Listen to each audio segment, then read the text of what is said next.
my god, it's the wrong freaking instance of draw pile. Gosh, My golly. I've done it again. You've done it again. Morty, I've done it again, Morty. Oh, jeez, Morty. Oh, fuck. I did it again. Feels good to do it again. I'll say that much. Yes, that's right. I love to do it again. I love to do it. Hey folks, all right, I'm back. You got it. Welcome to DrawBomb. It's another episode of the show where, Brandon, how are you doing on this fine evening? Ian, I'm doing wonderful. Wow. It does look like you got the wrong window as the canvas. I you fixed that. Sorry, there's a little bit of a delay for me. There's a delay. My bad. I'm doing great now. You know. Yeah. That was bothering me, but now I feel amazing. Well, I'm glad to hear it, Brandon. It's good to talk to you again. I love doing this show. I love seeing you, folks. It's a bomb draw. It's a DrawBomb. Yeah. Lotus Clock says hi, Ian Newton and or Brandon Chapman. Well, which is it? Yeah, and or like I'm pretty confident you're you. I feel like. Well, I think he's saying hello to either you or me or both of us. He's leaving his options open. Right. He's not committing to who he's saying hello to. He's leaving it open for whoever will accept it, essentially. Exactly. Well, I accept it. Hello, Lotus Clock.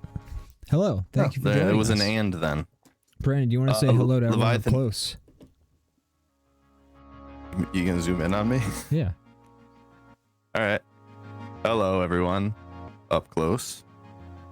Wow. I've never been this close to you guys before. Kind of should really kind of pick up that shit. They got like laundry all over their floor. Pretty close now too. I'm looking pretty close at them. They look about the same up close as they do far away. Yeah. Leviathan Dad says, love the compilation y'all threw in. Yeah, we finally have an intro thanks to Ian here. We've been wanting to do that for a while. I have been. I was doing something else, and then I kind of like had a bunch of clips together in one place, and I was like, wait, what if I just did this right now? And then I did. What if I just put all the crap in a pile? And he did. And it looks great. I love it. Thank you. Love it. Glad you enjoyed. Love it. Thank you. Oh, Ian's eyes are blue. I never knew that. Oh yeah, baby blue, baby. I want to zoom in on Brandon. They're colored like Blukey. That's right. The Blukey exists in here, in the eye of the beholder. Wait, hold on. Let me get you. Okay, wait. You're moving too erratically. We can't see your eye color. It's looking green, bluish. They're pretty blue, but the light's making them look a little greenish blue, but they're pretty blue.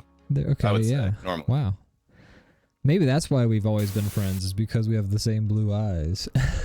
Yeah, I was moving pretty crazy. Like, yeah, I that's one rule I do have about my friends. They all have to have blue eyes. Wait, that's blue getting pretty. Eyes only. I don't know, man. That's getting a little. Whoa, hold on. We gotta talk about your ideas and your views. All eyes are welcome. Because I don't, if you think a specific way, I'm not necessarily sure I want to like hang out. Fair enough. Not like that. Okay, cool. Alrighty, folks. I say I like blue eyes. I meant they're disgusting. I hate them. Welcome to another episode. I draw something, folks. Yeah, what are we drawing? Welcome, everyone. We were having too much fun. Yeah, we were just hate when that happens. Shit. God, what if we drew something moon related because of all that Artemis 2 stuff? Oh, yeah, because you flew around the moon. That's right. Katy Perry walked so that the Artemis 2 could run.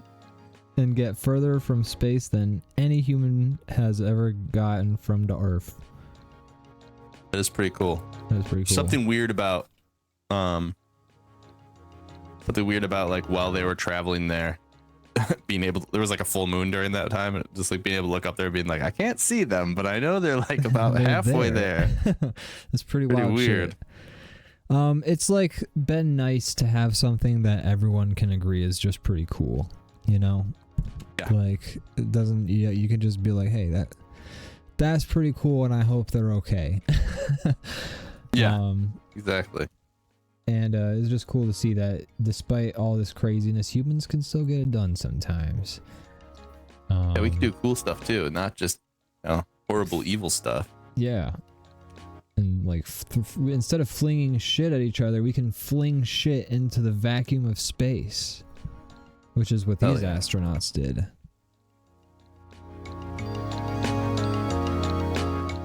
Pretty cool stuff. Yeah. Would you cool stuff. do a astronaut mission if you were given the chance? If I had like the 10 plus years of training, yeah, absolutely. No question. Right. Well, they sometimes are like, we're gonna send this random person along with a school teacher or some shit. Yeah, well, that's a bad example. I know. I'm not laughing. I'm laughing at your example. It's not funny at all. No, it's horrific. It's horrific. It's absolutely tragic. Something like that. I would have to really get a lot of shit in order in my life. I would maybe consider it. I would be absolutely consider it. Why are you asking me? That's my first question. If if I'm getting asked this question, am I at my current level of like status in the world and society? You're you, baby. You're you right now. I'm me right now, and for some reason NASA comes to me and they're like, "Hey, we're big they fans came up with of a lottery DrawBomb." and they just exactly, yeah. We just want you up there. We want somebody at NASA, to. You only have one viewer or like 3 viewers, but tell you what, that one viewer is the big screen that everyone's sitting around, and we got DrawBomb going as we're all NASA. That's right. Doing math. It turns out we do a lot of our space missions Mondays at around 8 o'clock Eastern time, so just kind of works out. Not a lot of other options. And yeah, and you just go. You're just you. They check to make sure you're like healthy enough to handle it, but there's not a lot of training except for some like basic stuff. Man, would you go? Do I get to be trained to like survive and be okay by NASA? Yeah, sure. Are they just gonna fucking launch me tomorrow? No, I don't think they're doing like the dog that famously just got launched into space and then didn't come back. Yeah, I don't think they're not one of those situations. I think the intention is that you'd be traveling with astronauts, you'd be trained somewhat, and you'd be coming home, ideally. Okay. Obviously, I don't know if I'm going to be okay getting back. That's obviously the ask. So the goal, though, like I'm just saying, you're not like one of those. Yeah. We're just shooting him off to test some stuff, and then he's gone. Yeah. Okay. Yeah. Fuck it. I would do it. I would definitely do it. I think I would too. I'd have to like arrange a party to say goodbye to all my friends just in case. Yeah. And I might spend a little while traveling around doing some things, but I'd do it. I think I would do it too, just because when you don't, who gets that chance? Right. Homer Simpson did it. I can do it. Exactly. Yeah. Anything Homer does, I can do. Because I'm Homer Simpson. Go. Why you little? Insert food here. Let me strangle my son. Guess what episode I just watched of The Simpsons with my parents? The one. Well, okay, so let's see. I know what you're. I love There's no way I'll guess it. Treehouse of Horror, number 12. Okay. No. What? Keep guessing. What? Come you gotta guess it. The Itchy and Scratchy and Poochie. Well, we're well past that. Well, I don't know. I don't know where. Come on, don't you know The Simpsons chronology by heart? Not well enough to do that now. Smithers' dad. I don't think I've even seen that one yet. Wait, not Smithers' dad. Krusty's? No, wait. What was the guy that like hates Homer who works with him? Oh, He Frank doesn't Grimes. understand why he's. That was what I was Frank referencing Grimes. with the, because I'm Homer Simpson. Right. I remember that, and then he dies for real. Yeah. Is that the one? No, that's not the one. We've also that was like season 4. Okay, I'll just tell you. It involves the character Maud Flanders. It's the one where she dies. Yes. Gets hit by a t-shirt cannon. I think about that one every time I see a t-shirt cannon. I was at a hockey game a few days ago, and I was thinking about Maud Flanders. That's very funny. Yeah, we just watched that episode. How do you feel about that choice all these years later? God, you know, Maud Flanders really doesn't feel like a significant enough character to necessarily be like, wow, this changes the show. But it is kind of weird. It's a super weird thing to do to Ned Flanders as a character, but also I get it because it kind of invokes a Job-like thing at one point, but they don't really go that far with it. I don't know. It seems weird to kill off characters in like shows where the status quo happens, and then it's like, wow, you decided to do this for reasons other than the actress left or something like that, you know? Yeah, I'm sure that actress probably does like 10 other voices like they all do. She does, absolutely. So it's just for funsies, I guess. Just to create a stir, just to be like, because like here's the thing. At this point, The Simpsons was like, this is at season, I want to say 11, we're towards the end of season 11. So The Simpsons they had to, I feel like, start doing a lot of promotional stir things like the Maud Flanders thing. We're getting close to the episode where it's like episode 300 and Tony Hawk shows up and Green Day and became almost like a variety show at a certain point for a while. Yeah, absolutely. It's like, this episode has this celebrity guest. Usually they would start to have like 2 celebrity guests on in one episode or something like that. Like they'd find a way to have Weird Al Yankovic and the Queer Eye for the Straight Guy people to like be in the same episode. I just remember them doing that all the time. It was about when I started to like stop caring. They would often do it after after the Super Bowl. Tune in for the new Simpsons where it's the Backstreet Boys are on the Simpsons. Yeah. Type stuff. Exactly. I don't like that. Yeah, the show gets really tiresome after very close to where we're at in the show. It's still fine. This episode's weird. This episode also does a weird thing in The Simpsons where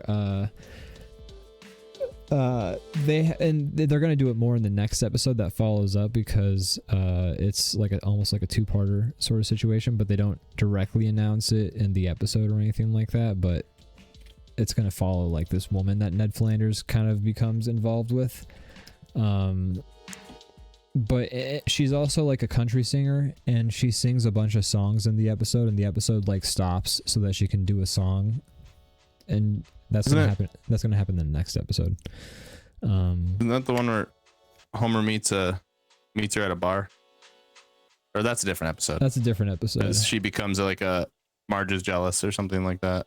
Or Homer falls in love with her. I don't remember. They're kind of perfect for each other, but Homer loves Marge too much but like she wants to be with Marge. Homer. Yeah. Like both Marge, but Homer's too good of a husband to do anything. And it's a very sweet episode.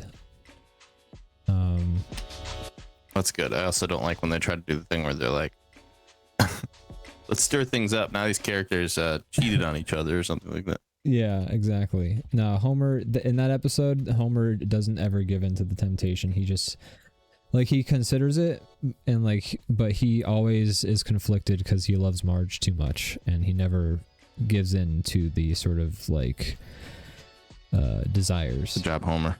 That's a good Homer right there. Anyways, I'm off topic. Anyway, the Mod Flanders is killed off. The show's gonna go real downhill real fast soon, within the next few seasons. Although it's already gone downhill in a lot of ways because they don't have the heartfelt endings anymore. Now it's kind of like a goofy joke, which sometimes it's funny, but the show has definitely lost a lot of the heart and a lot of the connection to reality in a lot of ways, even though it was always well enough removed.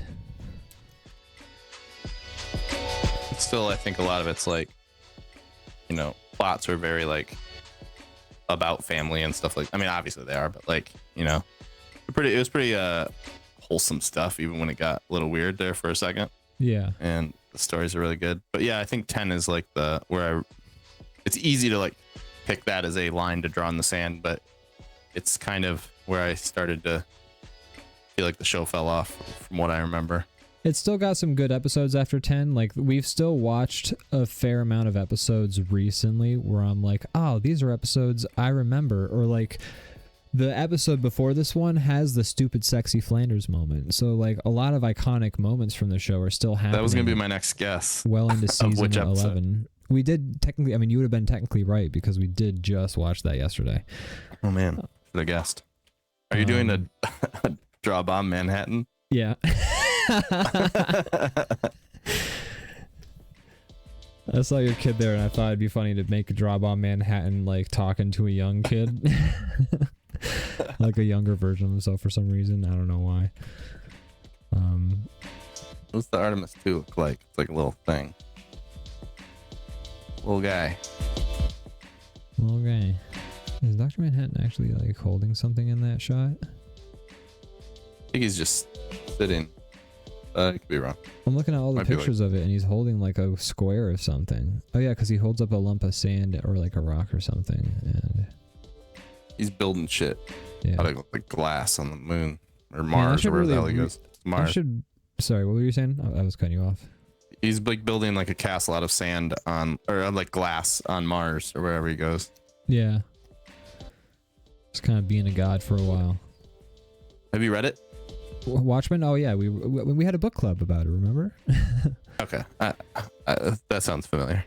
Yeah, in high school, like right before the movie came out, we did a book club of graphic novels. We did Watchmen. We did League of Extraordinary Gentlemen. We did V for Vendetta. Right. I remember now. Yeah, that was cool. It's good stuff. It's good to read books. Well, graphic novels, but still. Still counts. Yeah, it was good to have the time to read that stuff. Yeah. I think I could still do it.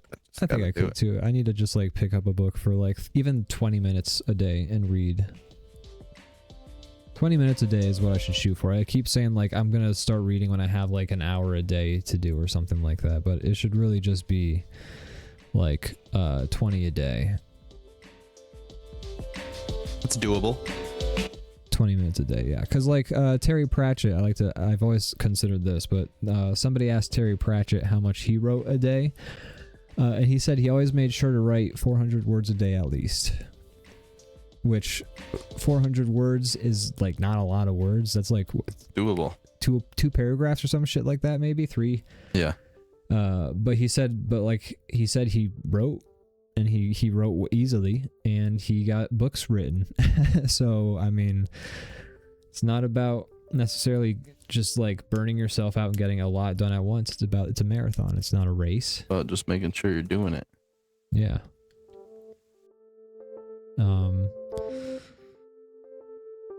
I've been watching, we tried watching something else besides The Simpsons, but before I start talking about my other thing, I want to ask you, Brandon, have you interacted with any media? I have. Morgan and I watched the last 2 episodes of Smiling Friends today. Oh, the final ones. Oh, so sad. I gotta catch up on that show so I can finish and cry. I don't think they were planning on ending the show when they did necessarily, or like they came to that conclusion, not at a point where they could like, it doesn't end in like a, it doesn't end in this is the end of the show kind of ending. It's yeah. just these are the last 2 episodes. But I like the show a lot. It was really good. I'm gonna miss it. I'm gonna miss it. It was good to see yeah. like a show that actually cared about being good get done, but I can completely understand the desire to step away.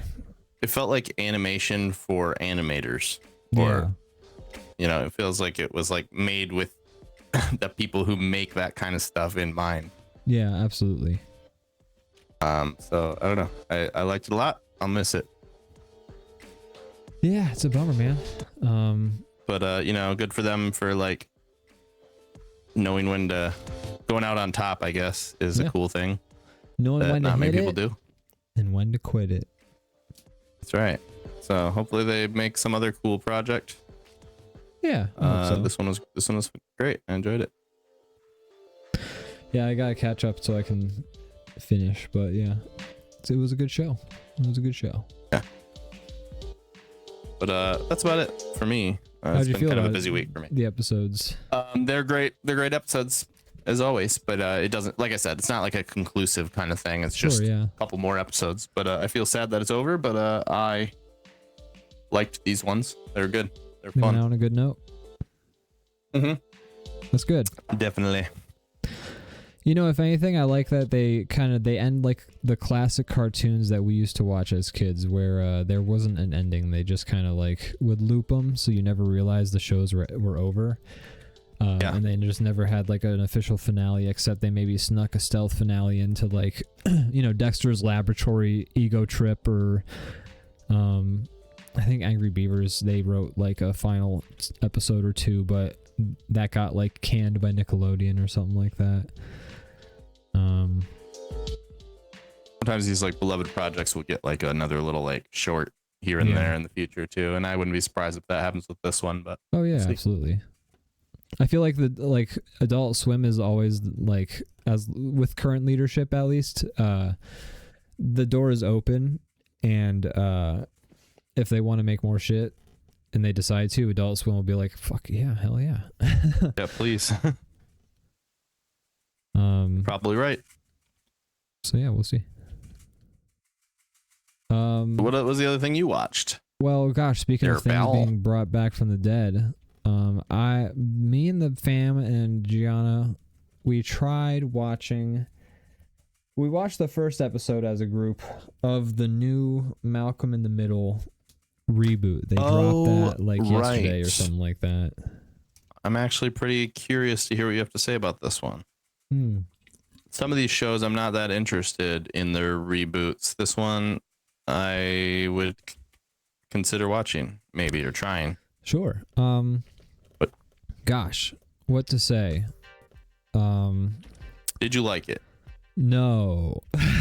Bummer. So we only watched the first episode. I actually tried. I watched a little bit of the second episode in between dinner and starting this show up, and some aspects that were bugging me about the first episode are kind of explained in the second episode. So I feel like it's kind of coming together a bit more in the second episode, but like no one else in the family wanted to watch the rest, so I did. This is like independent research for the sake of having something to talk about on the show. Yeah, thank God. Otherwise, I have no idea what I'd talk to you about. How could I talk to my fucking friend? Like what we gonna be like open and honest about our feelings with each other and vulnerable or some shit? Fuck, sounds terrible. Yeah. Wasn't that Malcolm show just a one-off? Yeah, it's just 4 episodes. We've watched episode 1. I am checking out episode 2. Episode 2's a little better, but episode 1's real fucking rough, man. Like, whoo. Bummer. Gosh, real rough. What are your complaints? So, the show just feels like it's trying to match the unhinged energy of the original show without necessarily remembering why certain aspects of it worked. It's just a lot going on at once.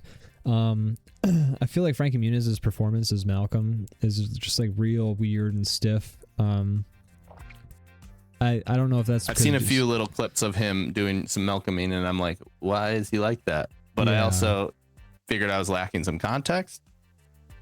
No, he's just weird, and like, I mean, his character is kind of like that in the original show. So it doesn't feel completely out of place, but I'm like, maybe this also isn't... children. they're children, but like I mean, by the end of the show, he's going off to college. Yeah, you're right. You're right. But like in the show, he does grow up to be like that, have that sort of like mannerism to him, but like it's obvious that sucks, and you kind of hope that his character will grow out of that. But it's also like his character becomes less bearable to watch over time as a result of that. And I don't know if that's like just an acting choice or if that's like how the people want him. I don't know. I don't know who to blame for that choice. But anyways, Malcolm's like that. He be doing that. And he feels stiff. A lot of the scenes just feel real stiff. Like there's a scene where he's introducing his daughter to his girlfriend, and all the scenes with his girlfriend just feel really weird and like cringe. Like it feels like they're trying to make fun of they're trying to like make fun of aspects of modern society, and a lot of the ways that they are trying to handle some of that stuff makes me cringe, if that makes sense. I mean, I think so. Yeah, I mean, I think that's pretty. So like for instance, I don't know the specifics, but I know kind of what you mean. Malcolm is like super into like communication and like being really honest, like overcompensating for how his family is. Exactly. And like it's just like the way it's done in the show just feels really weird and like not at all fun. Sure. I don't know. It's like it's just kind of like eyebrow furrowing when he starts doing that shit, because you're just kind of like, I mean, I know the point of this is to be lame, but like this is also just super lame, and you're making me watch this lame shit right now. Because like he's going overboard on it, obviously. Maybe I'm sure by the end of the show he's gonna find out like a midpoint between his family's anger and his extremely neurotic babying is the answer. I don't know. But it's annoying. It's annoying to watch, so it doesn't make for good television when your character is fucking annoying. A lot of the characters are annoying. So again, that doesn't make for a good watch. Like you can have bad or devious characters without them necessarily being annoying, but you're directing the actors to portray them in annoying ways. So why are you doing this to me? Yeah. That's fair. And okay, here's the thing. We knew we were off to a rocky start when one of the first scenes of the show was we're setting up the plot that it's going to be Lois and Hal's anniversary soon, and Lois wants to do the anniversary her way because Hal always like overcompensates and like goes overboard with like grand displays of romance and things like that. He does too much. Does too much, so she wants at least her anniversary to be fine. But we break into the storyline by him and his like neighbor buddies who are in a barbershop quartet / singing group with each other, all doing a Bruno Mars song that I hear on the radio all the time, and like singing that as a musical number, which doesn't sound as good as the radio version of the song, obviously, but also like, why are we doing all of the verses? Why are we doing the verse, the chorus, the verse, the chorus again? They're just doing way too. Why are we like? I know why we're doing it is because they want dumb idiots in the audience watching the show to be like, "Oh my god, I love this song! I love to hear this song." But that doesn't work on me. I don't know if it works on other people, but it's annoying because I hear that song on the fucking radio all the time. I'm sick of that song. It's a fine song, but hearing it all the time. You don't need to do the whole thing. That's too much, right? You like don't need to do the whole thing. Like you can do the bit by just doing a little snippet of it or something. Yeah, like it was awkward in the Muppets show when Rizzo the Rat and like all of his rat friends did the Weekend song that I hear on the radio all the time. But at the very least, they kept that to one verse and one chorus, and then they cut it off with a funny way to end the bit. So that's how you do that, at least. I mean, I still cringed at that point. Also, that's just the Muppets. They sing like popular songs. Exactly. So it's totally in line with that. It's like a variety show. That's super fine. But yeah, this doing like the whole 2.5 to 3 minutes of this Bruno Mars song, it's just the popular song of the moment. Just kind of lame. Not a fan. And that's one of the first scenes in the show, so you know you're off to a rocky start, and you're like, oh boy, I see what's happening here. Did any of your family like it? No, no one liked it. And then I offered to watch. I offered to watch episode 2. At dinner, I was like, "Hey, does anyone want to try the second episode of the Malcolm thing?" And they all said, "Let's switch to The Simpsons." So none of my family wanted to watch the rest. I am watching the rest as independent research for this show. Yeah. Episode 2's Let me know if it gets any better. It's episode 2's a little better so far, but I'm only 7 minutes in. But sure. It hasn't had the singing moment yet. And have you watched the King of the Hill revival yet?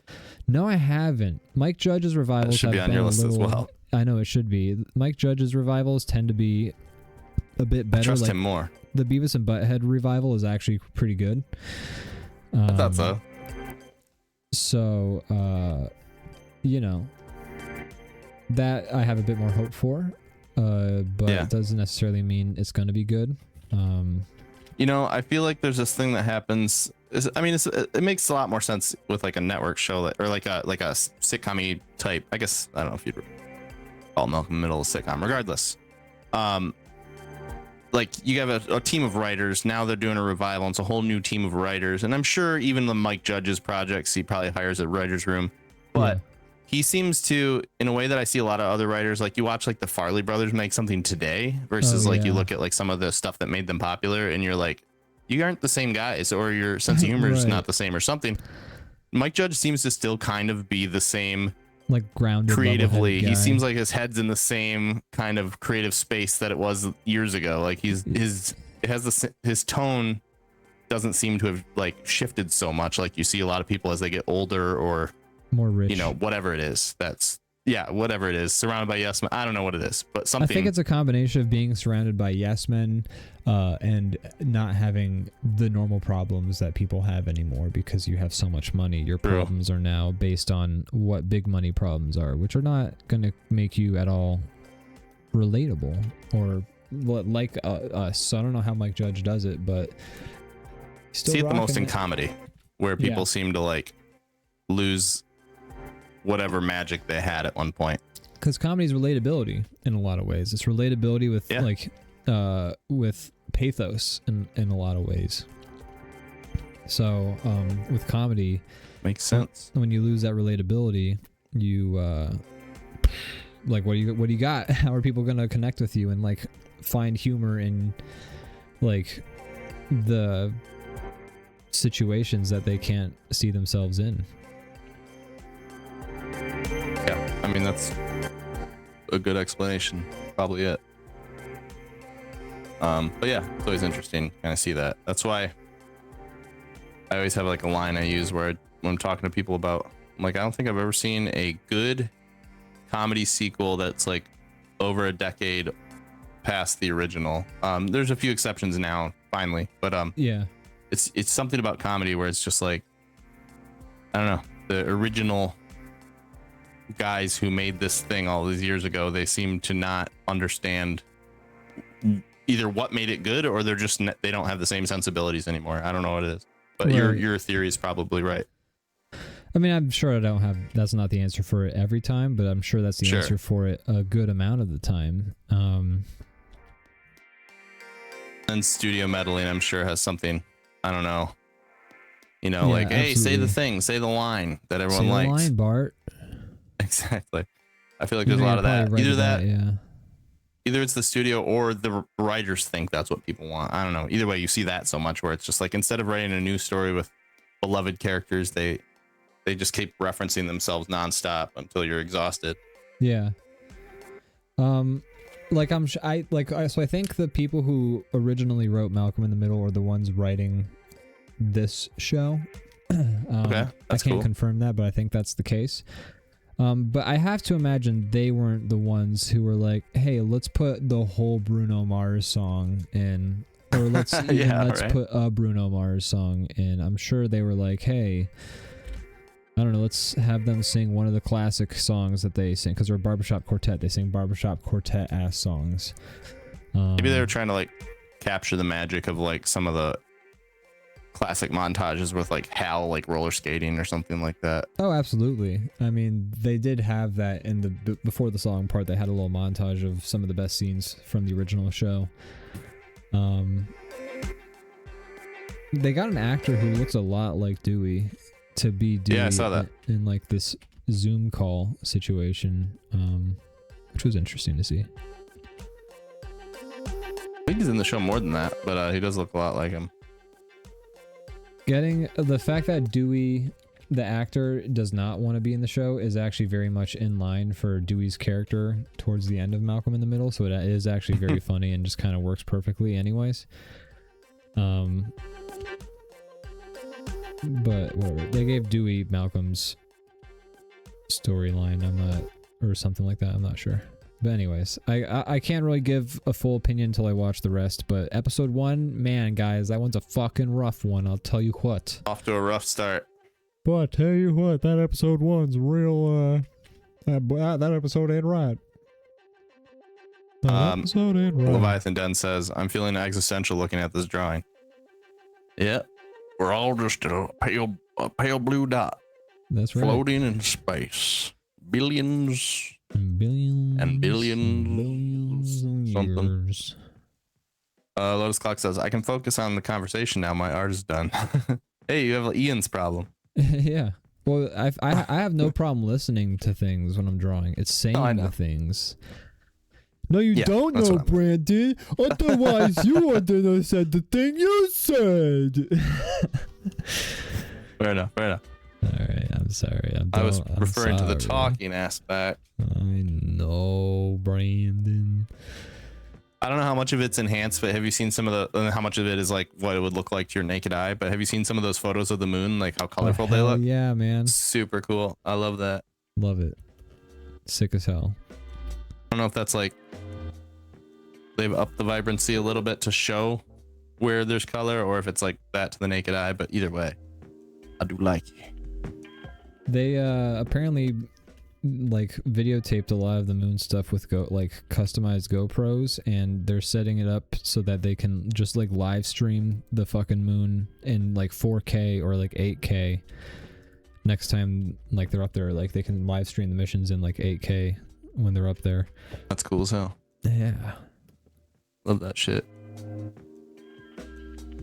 It'd be cool if they could I don't know, next time they land on the moon they should like install like a webcam. Dude, like they should install Windows on the moon. The moon has Windows 11 now, dude. Oh, dude, that's fucked up. Get that off there. Put Linux on instead. Anything but Windows 11. Break it. You gotta break the moon. They already had issues with Outlook. We blew up the moon. Can the moon? You ever seen that that old Mr. Show sketch where they blew up the moon? Yeah. I mean, I've technically seen every Mr. Show sketch, but I don't know if I remember all. Then you have seen it. Yeah. But it's just like basically it's like they're showing all these different like news reports and they're talking to the guys and they're like, we just wanted to see if we could, and the whole thing, we did it, we blew up the moon, and it's like this whole the like world celebrates as the moon has been blown up. That's funny as hell. It's a great one. Interesting. Lotus Clock asks, can the moon run Doom? Can the moon run Doom? Moon run Doom?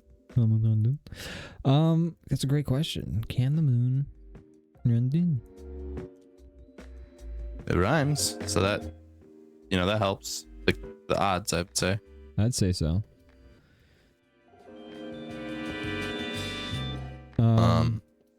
So yeah, the Malcolm in the Middle show, it needs some work, I think. Maybe put that one back in the oven. But we'll see how one in the trash is no good. Put it in the trash can. But we'll see how episode 2 goes. I'm gonna watch the rest of it, and I'm gonna give my full report as soon as I can. Excited to hear. I mean, depending on how you report back, I may or may not watch it myself. I was going to, and now I might not. Interesting. Maybe might you just should wait watch for it you too, to go through the motions, so that we can discuss it. It is only 4 episodes. I think I could put myself through that. Just put it on while you're working on Regardless a of whether drawing it's and good or not. cringe with me. All right, we'll do. All right, I'll watch it. I'll watch. Yay! Yeah. Now I won't suffer alone. Now I won't suffer alone.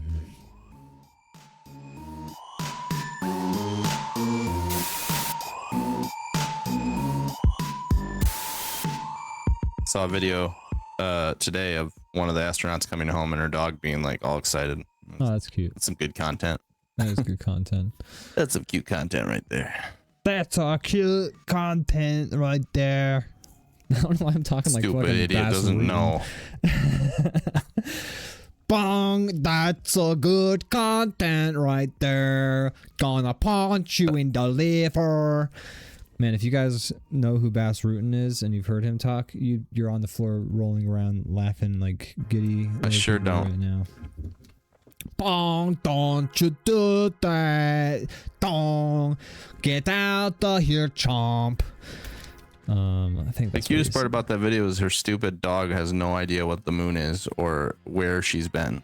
Doesn't Right. understand space travel at all. Doesn't It's know an how idiot long she's been animal. gone.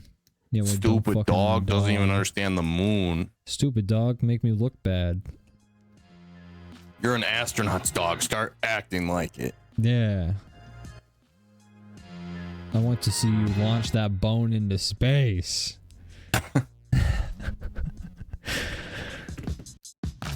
Bone. Send that bone into space. I'm done. I'm sorry. This is for the bass heads out there. I don't get it. I I don't get it. Maybe Lotus for, Clock says. Sorry, you go ahead. Go ahead. No, you go first. Says Francis was my favorite character in the original show because I relate to a young adult more than a bunch of rambunctious kids. That's fair. Yeah, that's fair. Francis in the show is just a whiny baby. Not in this. He kind of was in the original show too. No, I was saying he was in the original. That's actually what I meant. I was referring to. He's a little bit of a whiny baby in this episode too, because the characters are all the same. But yeah, in the original show, he was a whiny baby for sure. But I definitely relate to him a lot as an adult because he's always looking for a new gig. And he's always like just trying to make the best of his life. But he's That's all any of us can do out here, you know? Yeah. I'll make you watch some Boss Rutten videos for DrawBomb After Dark tomorrow, and then people can laugh at my I don't know if I want to. impersonation. He says bing bong in a silly voice, and then Well, so he's an ex-MMA fighter who became a sports announcer for the MMA because his commentary is just really good, and he also released this video in like the early days of the internet called tips for like bouncers or something like that, where he just gives extremely like unnecessarily violent advice on how to like take care of people as a bar bouncer. okay. And the bong don't is he's like, that's from like in the part in the video he's like, so you have a guy, he's causing a ruckus, he's causing a problem in your bar, you take a pool stick and bong, don't you do that. He's like mimicking but like bonking this guy in the head with a pool cue and like you know, just giving again outlandish advice on how to handle people at a bar that would obviously get you kicked out. But as an MMA fighter, he was an absolute beast. He broke a man's liver once because he punched it so hard. It's disgusting. Yeah. I don't like MMA. Yeah. Grosses me out. It's pretty fucked up a lot of the times. And yeah, he this guy was like kept doing like these really cheap kicks, and so he got frustrated and punched the guy so hard in the stomach that his liver quote unquote broke. I don't know what the fuck that means.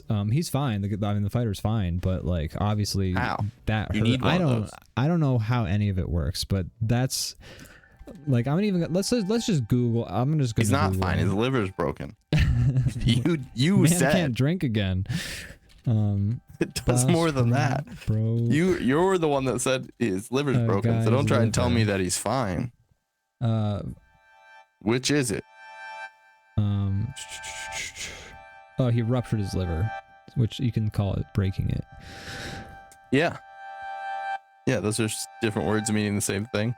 In my yeah, opinion. I mean, if you wanted to know what break, I feel like is very general, non-specific, whereas rupture, I feel I like mean, that is a makes it bit sound like his more- liver's made out of glass, but exactly, or regardless, like rock, and he dropped it on the ground and it shattered in 2 pieces. Alright, I'm mostly done with this drawing, but I'll let you finish up your stuff. I'll add some fun things while we're waiting. Trying to see. I'm trying to see if I can find the name of the other guy. Jason DeLucia.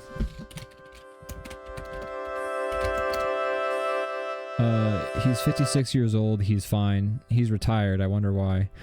His liver's, he doesn't have a liver. He's permanently on dialysis, but he's doing all right. Yeah.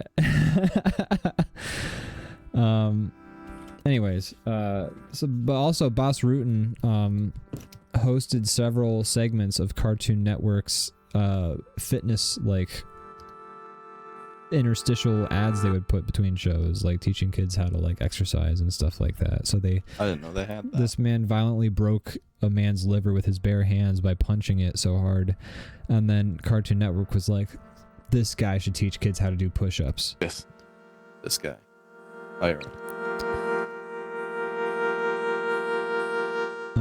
When you're done with your DrawBomb Manhattan, we can move I'm on. finishing him up right now. I'm sorry. We could turn this into like a Where's Waldo-esque. It's true. If you want to keep working on this one, it's up to you. I don't know if I necessarily want to work. I don't know if we can do a whole lot with full main, especially with how like big the composition man. kind of as it is. Yeah, me too. You finish your part. If we wanted to do this as a Where's Waldo, we would have had to draw Dr. Manhattan and this child much smaller. Bong, don't you did that. Dang, dang. Actually, Grand Theft Auto 4 has him also like doing, like they've like in Grand Theft Auto 4, I think if you watch the TV, you can see like them basically redoing Bas Rutten's like bar bouncer tips and stuff, but like animated in Grand Theft Auto. That's fun. Yeah, with his voice. Bong bong. Don't you do that. Don't you do that. I think like for some reason in my head that sticks out. It's been a very long time since I've watched the bar bouncer video, so I don't know if that's like even what he says in the video, but I'm just like in my head I can picture him both pretending to stab a guy with a beer bottle and then also pretending to bonk a guy over the head with a pool cue, going "Dup dang, don't you do that." I don't know why. That's just been. I mean, that's pretty in my brain. memorable. If it makes sense that you would feel that way. How big should I make DrawBomb Manhattan's penis? I think you can draw it. Are you allowed to draw it? I don't know the rules. I'm not going to draw it, unfortunately. Everyone's just going to kind of have to imagine that. You could put like some boxer shorts on him. I considered that. I might just, do just the leave Ken him. doll. Just leave him Ken doll fleshy, Kind of fleshy like lump. not calling attention to it kind of lets it be sort of whatever it needs to be. Yeah. I'm also trying to, as you can see, mimic swang his and dong. sort of like art style of the original Watchmen. Alan Moore's gonna be mad at you. He's gonna be pissed. I should reread The Watchmen again though, because I feel like as an adult who is more media literate and in general literate, I will sort of like comprehend what the book's trying to say a lot more now, I think. Yeah, that's a good point. I should as well. I really, really enjoyed it a lot when I read it. But I would have been like probably like 20.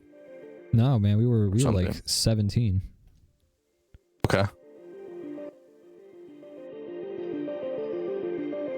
That came out when that movie came out when we were in high school, and okay. We both read the comic in preparation for the movie. Yeah, we read it right before. Yeah.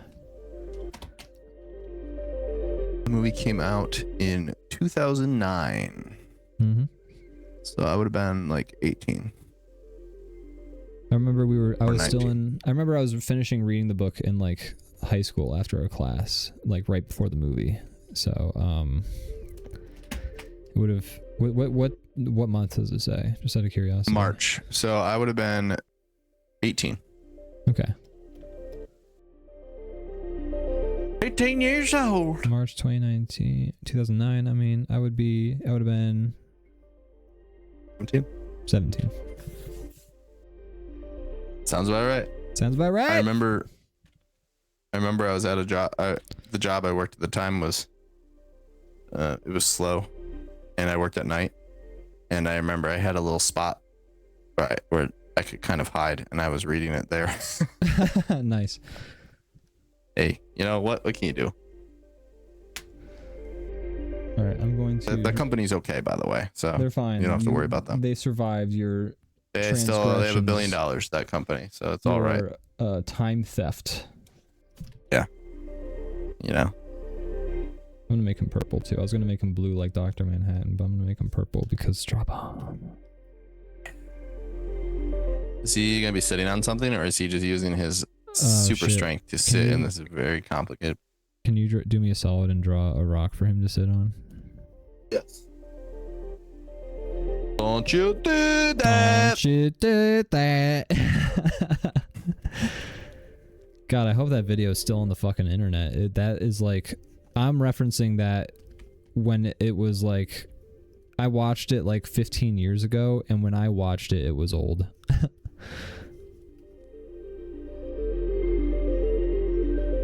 It's out there. It's out there. The internet never forgets. Videos don't go away anymore.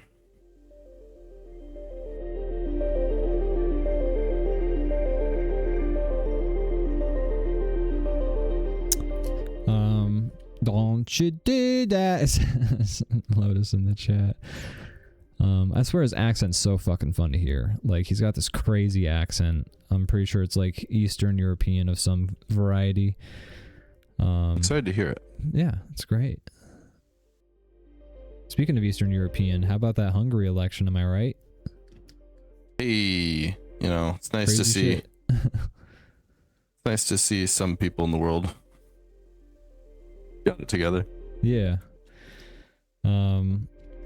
Crazy that like it was so overwhelming that he just conceded. Like, people were sure he was gonna like contest the election and this, that, the other, but he just conceded. He was like, nope, there's no way I'm getting my fucking way out of this one. People really hate me. You gotta win big sometimes to overthrow people, because if it's narrow, that, you know, we've seen American elections get stolen, like what are you saying? Chads, hanging chads and shit. Okay.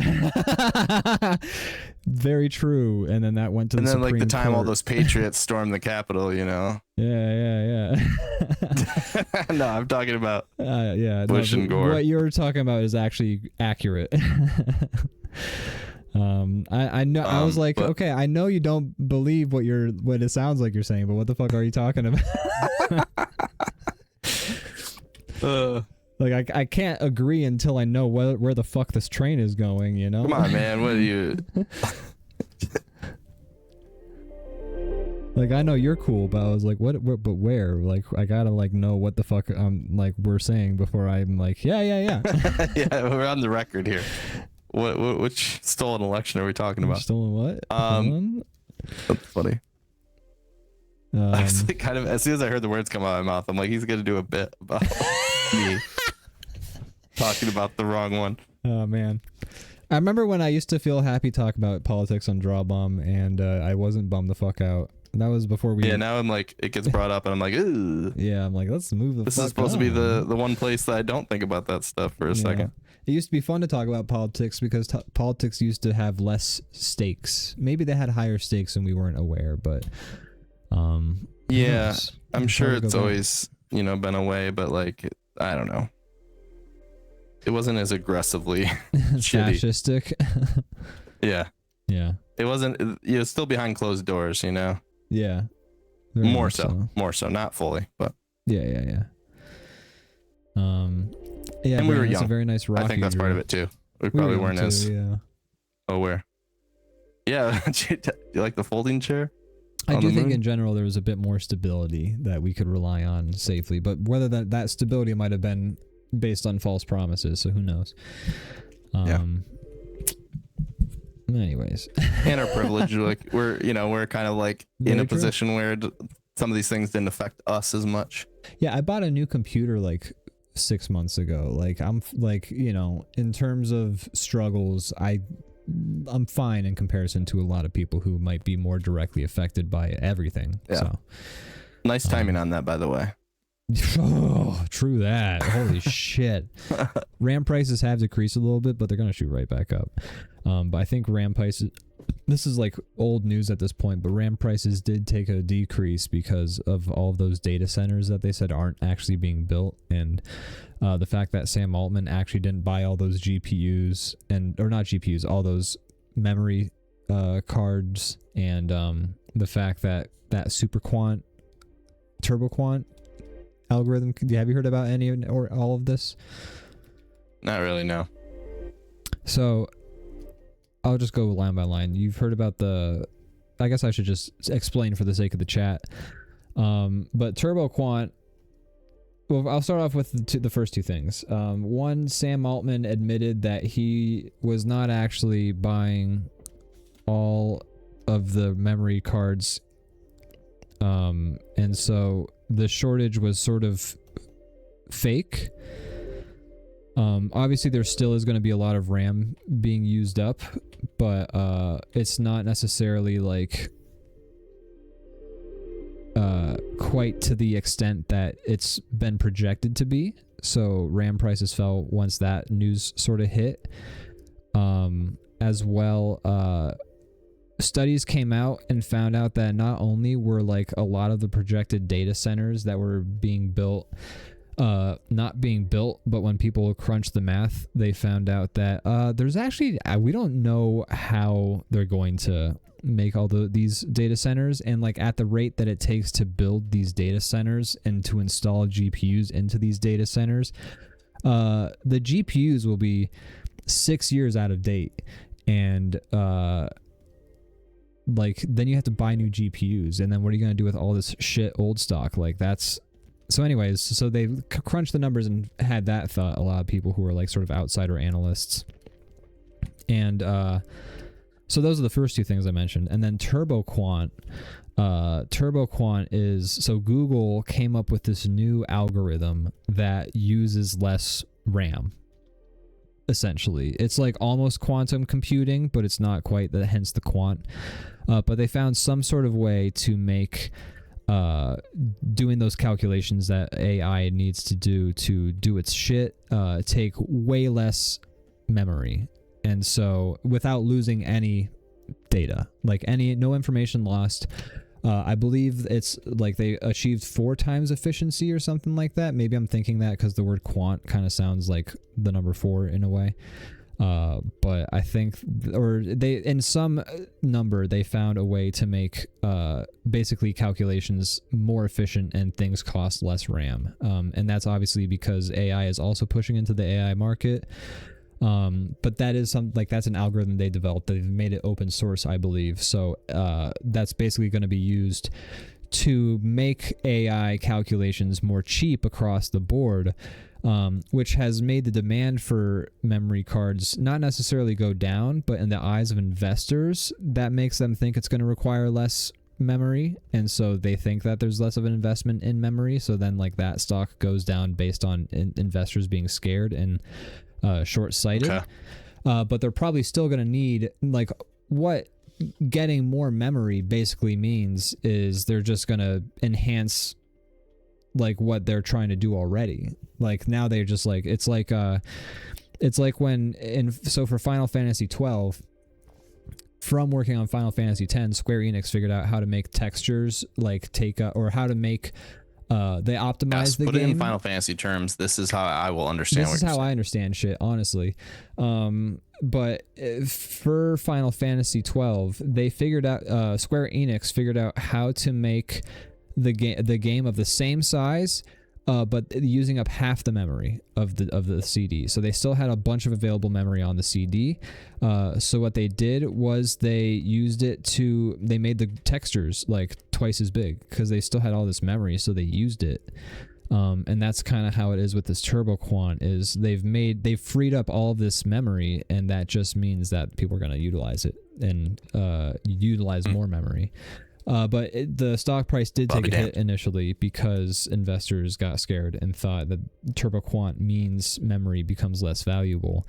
Although there's, as I've said already, there's other reasons why memory has become necessarily less valuable, but that, it doesn't mean that the prices are going to hit pre-AI levels anytime soon. Got it.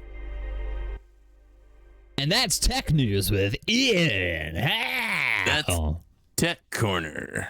Tech Corner.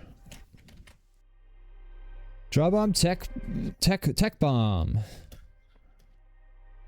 Hey, Matty F in the chat says it's those draw boys, and he called you a turbo quant. Oh, got him. Damn. Got him. It's because I'm efficient. Hey, got him. I have no idea what the clock you're talking about. I think that's fair, Lotus. I think that's the right move, is to not know this shit. Yeah, it's bad. Bad thing. I'm gonna add a filter to this picture. Give me 1 sec. Let's try.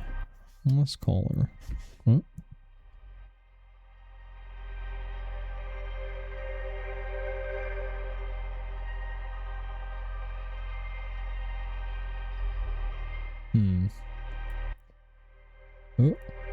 I've heard that space ain't no place to raise your kids. Would you agree? I hadn't considered it before, but you're right. I don't do it. I've heard it's cold as hell.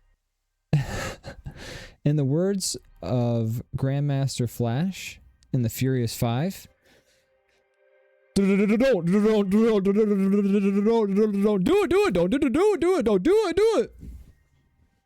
Raise your kids in space? Yeah. Oh, I thought he was referring to cocaine. He was. Good to know. I'm changing. I said in the words of. He didn't. Maybe he means don't do cocaine in space. Ooh. You might be Granted, right. that sounds like a pretty cool place to do it. That's the only place I want to do cocaine. Off a moon rock. Easier for my deviated septum if there's no gravity.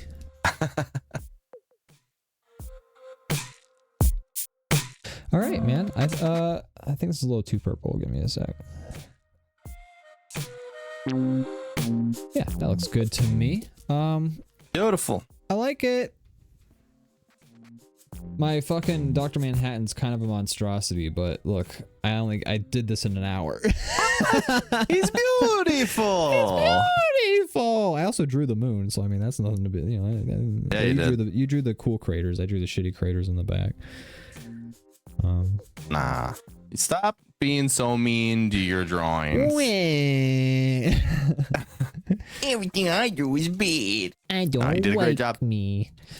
The work of art. Lois Clock says moon dust is not cocaine. Prove it. Yeah. Why does it feel the same when I sniff it? I'll snort a moon rock. I'll snort a moon rock and open a portal inside myself. Some people say the moon's made of cheese. I think the moon is made of cocaine. Dude, that's why they're trying to go to the moon. Let's make that movie. Holy it's shit, like that's Wallace and actually Gromit, except they're just cokeheads. That's actually a great fucking idea for a movie. Is everyone's trying to get to it's like Smoking Aces, but it's the space race trying to get to the moon, and it's because both governments, the Russian and the American government in the 1960s, are trying to keep it a secret that the moon is made of cocaine, and that's why they're trying to get there so bad.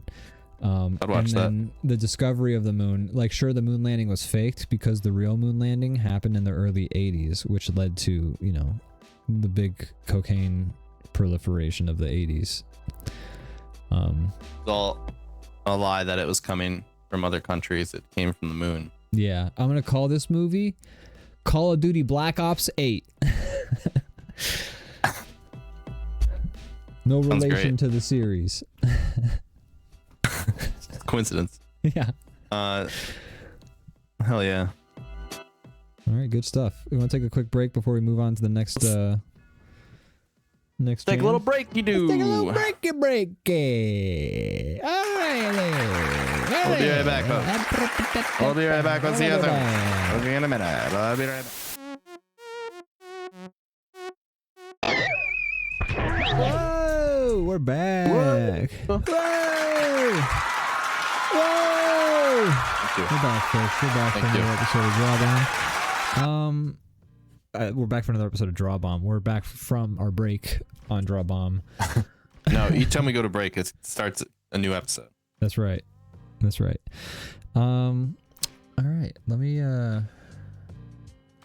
Let's take a look over at the magma board. That's see correct. what beautiful creation what's going on over our here? viewers have made. Look at that BookCon DrawBomb. That's awesome. Another amazing drawing by Lotus Clock. So cute. I like love it. that none of the patrons of the BombCon are interested in our design or whatever we're trying to peddle. Yeah, and I like how they're bombs. Like the bombs can't even be interested in a book about themselves. Yeah. Well, why are we writing about these? We Lotus should be a says, bomb author. Right, exactly. Like, how can we write about the lived experiences of a bomb? It's pretty hubristic, if you ask me. The drawing represents what I did for most of last week at my city's book convention, trying to sell books to a crowd that didn't give a fuck. That's a bummer. Sorry, it do be like that sometimes. Yeah. I hope there were some good experiences speckled in there. But yeah. That's cool that you're out there trying to sell something you made. That's awesome. I love that. Yeah, absolutely. The best thing you can do in those situations when people are not fucking with whatever you're trying to sell for whatever reason and just not giving it a chance is to just try and meet some other people out there who are like authors and, you know, creative. Because they'll make great friends and you guys can work on stuff together then, and it's super fun. And, you know, you'll also meet people who might have connections to other like-minded individuals. So, you know, I mean, I'm sure you probably did that. You seem like a very friendly and open person. So, you know, but that's my advice to anyone who's sort of gone through that situation. Not to put you on the spot, but if there's any way that we or our viewers could potentially pick up your book, I would be interested in looking at that. I don't know if that's something you're even trying to do online or anything like that, but yeah, if you are, let us know. Yeah.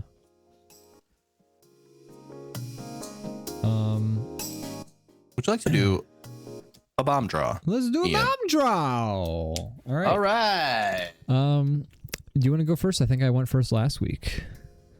Sure. I'll go first. Why not? All right. Are you ready to go? Why wouldn't I? You ready to I'm rock ready. this thing? 3, Let's do it. 2, 1. Let's wait. Hold on. Let me make sure it's ready. 3, 2, 1. Let's jam.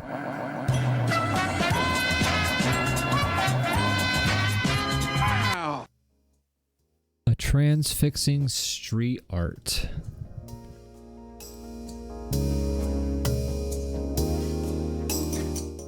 I could definitely work with that, but I'm not going to. I'm going to spin that wheel. Spin that wheel.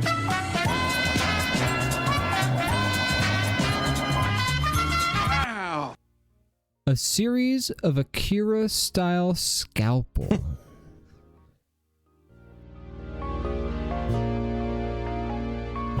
Spin that wheel. Yeah, I don't even know what the fuck that would be. So hold on, I'm sorry. I had to like I shared my screen with you so you could see, you could be more on top of the Yeah. All right, ready to go. Spin that wheel.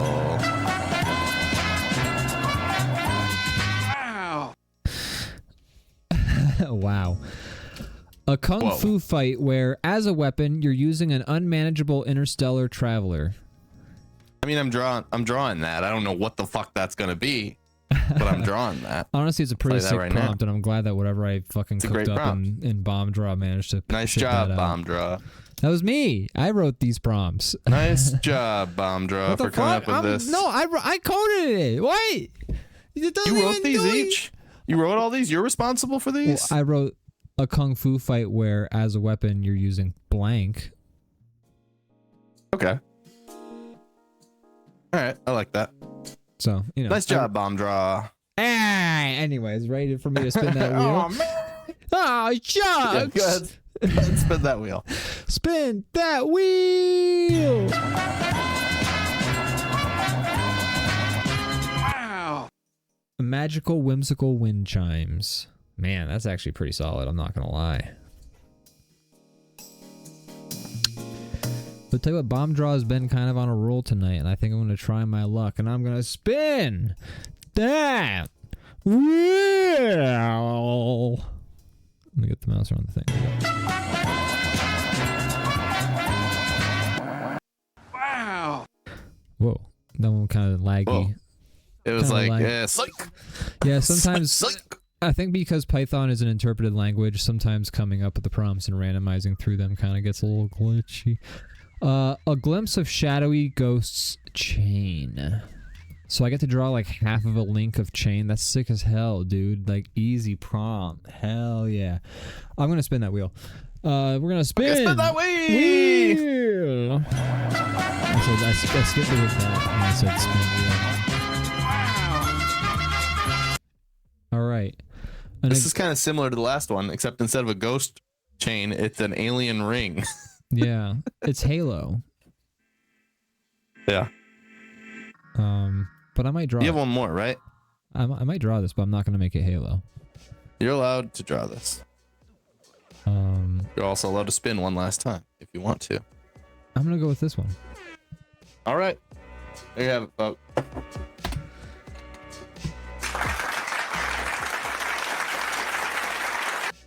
Lotus Clock says they gotta go. Thanks for hanging out. Thanks for the drawing. Have a great rest of your evening. Great week. We'll see you next time. Yeah, thank you, Lotus. Thanks for hanging out. I hope you have yourself a good night.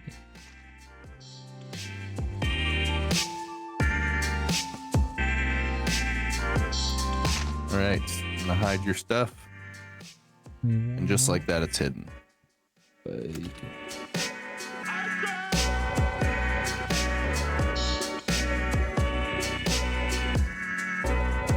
All right, I'm gonna hide your stuff too.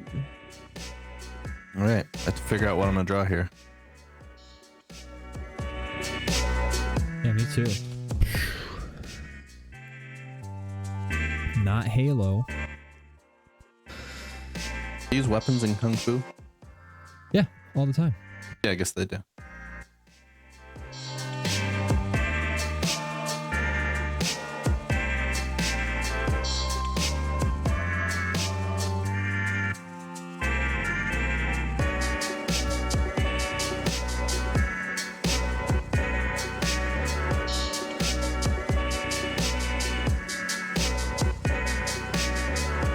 These are some interesting prompts we got tonight. I like that.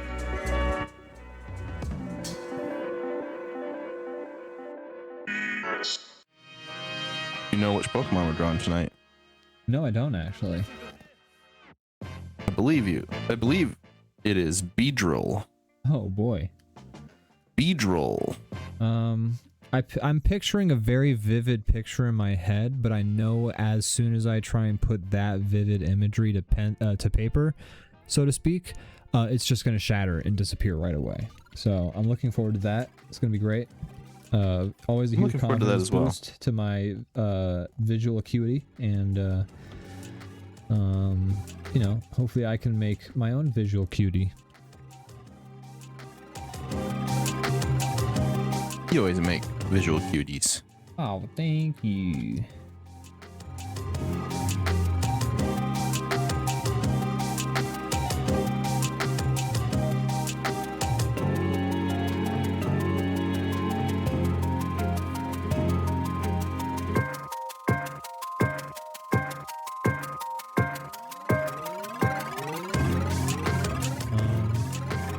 Speaking of Halo, did you hear about all the shit going down at 343 Studios? Nope. Why don't you tell me? Well, so the director of a lot of Halo projects, who's been working on Halo as a franchise for 17 years, was fired or let go from his job, and he's broken NDA, so to speak, and just come out with a whole bunch of allegations against the company.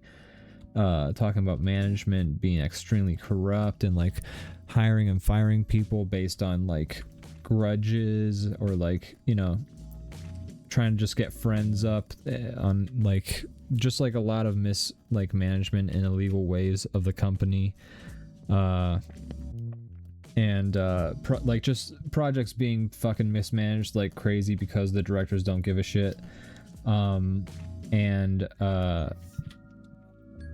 engaging in like a lot of illegal practices and like blackmailing people and like also like blacklisting people, just a bunch of bad stuff. Essentially, he's accused them. It could be, and he's broken NDAs, but like it's not illegal for him to break his NDA if like, because in the state that he's specifically filing these charges or he's making these statements, breaking or NDAs aren't valid if what is being stated is about like, you know, breaking the law. So but that's a recent development that happened like this week. I guess last week technically, if you know, you count Monday as the start of a new week or Sunday as the start of a new week, but that happened last week. I didn't know about that. Yeah. Well, you know, I don't just mean to assume the worst, but it kind of doesn't surprise me. I feel like any company gets big and then they just suck. That's pretty much the general consensus from everybody is, well, because like Halo hasn't been good anyway, so you're telling me that like they can't use the engine or like the tools from the previous companies that made good Halo games, like they can't figure out how to make a good Halo game, but they've been like, but they're the only ones. So you know, you can't tell me a company that's being managed well is making those kinds of products. Like that's just not happening. I don't know. Yeah. So yeah, that's a thing that happened. Huh. Interesting. Some people go down and they just want to take everybody with them. Yeah. Well, I mean, it sounds like this guy's definitely got valid reasons to be stating all of this, especially if the company is engaging in some of the tactics that it's doing. Totally. Yeah. I'm not saying it's wrong to like whistleblow or whatever. But you know, sometimes when you leave, you leave swinging. You steal like the copy or something. I'm surprised people don't do that kind of stuff more often, honestly. But I understand that there's like a lot of like, you put a lot of your own career and life at risk by being the guy. Yeah. Like what I don't if all the understand is companies link arms and decide that you're like a threat, you kind of can in turn like block yourself from ever working again in that industry if you want to, even if you are in the right and even if you've done nothing like illegal. Very true.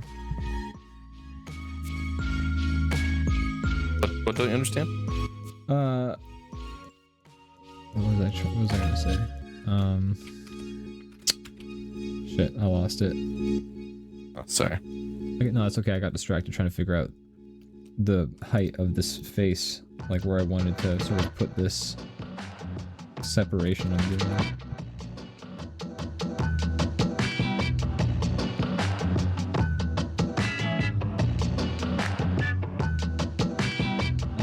But yeah, mismanagement, shitty company behavior. I mean, basically, we're all like just seeing that. Excuse me, that was a sneeze. Oh, whoa, that was a crazy sneeze. That was me trying to hold it back till I could hit the mute button, but I failed and just ended up eking it out like slowly farting to try and make the noise less. Yeah, it just kind of became a long cough. Well, bless you just the same, you know? You're blessed, buddy. I'm gonna bless you whether you like it or not. Oh, thanks. Hashtag blessed. But yeah, oh boy. I think what was I saying? People are kind of like, I think, becoming more and more acutely aware that like maybe the people who are running companies shouldn't be like finance bros who are just like short-term vultures. I don't know, like if you're I guess I understand why you would want to be a publicly traded company, because you can like get investors and all that stuff. But it feels like just having a company that's in the stock market is a death sentence, like a slow one. But like the company will eventually just become a husk before long. Yeah. Like, if your goal is to eternal growth, then you are basically saying this thing will die at some point. Yeah. And it's like, I understand why people sell their companies and move on. Running a company is a lot of stress, and if you can make a fucking quick milli, Can't say I wouldn't do it myself. I know, right? I'm not gonna like fucking tisk for something like a position. I can't even imagine myself ever being in that position. So who knows? But I don't know.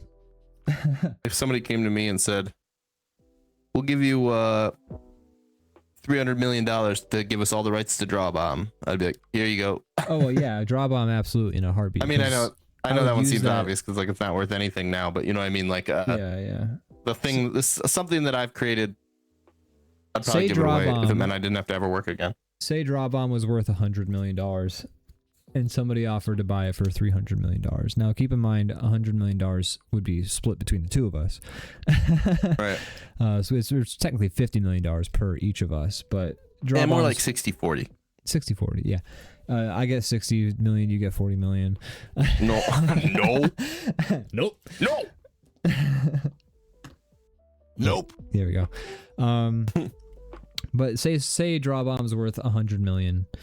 You know, somebody offers to buy it for 600 million. Do you take it? I guess that is complicated now. Do you like imagine it depends DrawBomb is what like we're doing with it. If we're still doing what we're doing and we're just like making things for fun, then no, probably not, because clearly I'm making money and I have creative control and I'm having fun. But if it's like a business where you're working your ass off, then yeah, I probably would just be like, here you go. Okay. I'm gonna go be retired now. And I'll still do the same fun stuff, but I don't have the pressure of like keeping this business afloat, if that makes sense. But sure. Like the dream, I think, as a creative is to have some role where you have full creative control. Yeah. You're still getting to do something creative, and honestly, the creative things you're able to do are only possible because of this role. Yeah. You know, like there's guys making these movies, like directors who are like making a movie that costs $500 million. Like that guy couldn't do that thing creatively without that job. Exactly. You know? So that's like a role where you'd be like, no, I'm just going to keep doing this shit because this is the only place I can do this. Right. Yeah, I would probably take option. Retire and still make $500 million movies.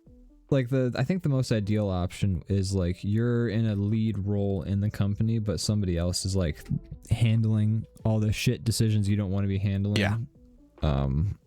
But like you're still like sort of kind of like the Linus Tech Tips like thing where he's got like he didn't want to do all the money handling and stuff like that, so he hired his old boss who he trusts to like, you know, have the company's best interest in mind, to sort of take care of that stuff. But Linus is still sort of like head of decision making in a lot of ways in terms of like various things.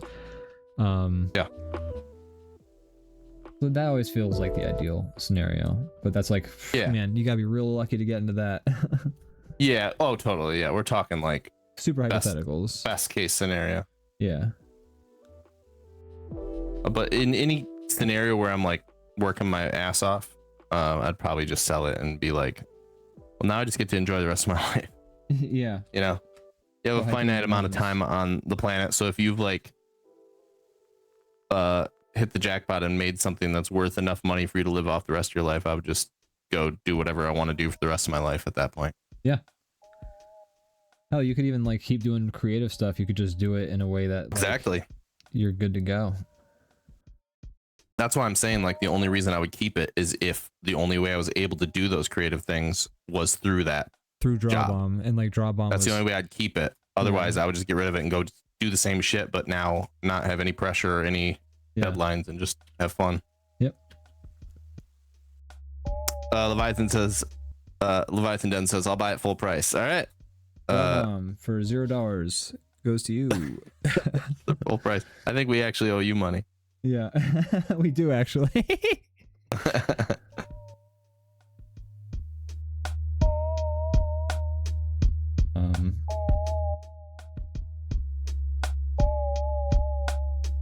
How's your drawing coming along?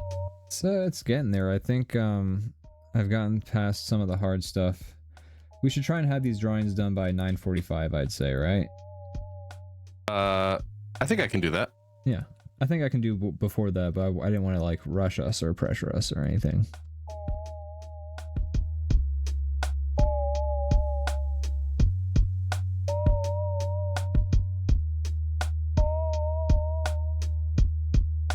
Are you coloring yet? No. So sort of getting the idea across. I had a bit of a hard time sort of getting the visual gag going. I'm also not coloring yet, but I'm almost done with my line work. I'm almost done too. I've gotten past the hard stuff. I'm doing the easy stuff now.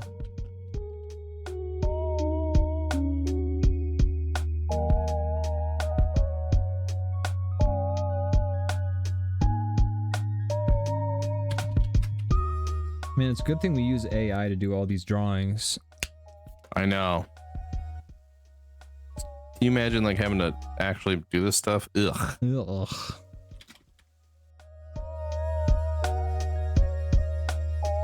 I mean, prompting is the same as like a pencil, right? It's just a different tool. Yeah. I mean, isn't using an AI the same as getting creativity from other artists and then stealing that and using it, those sort of like inspirations in your own art? I'm fucking stupid.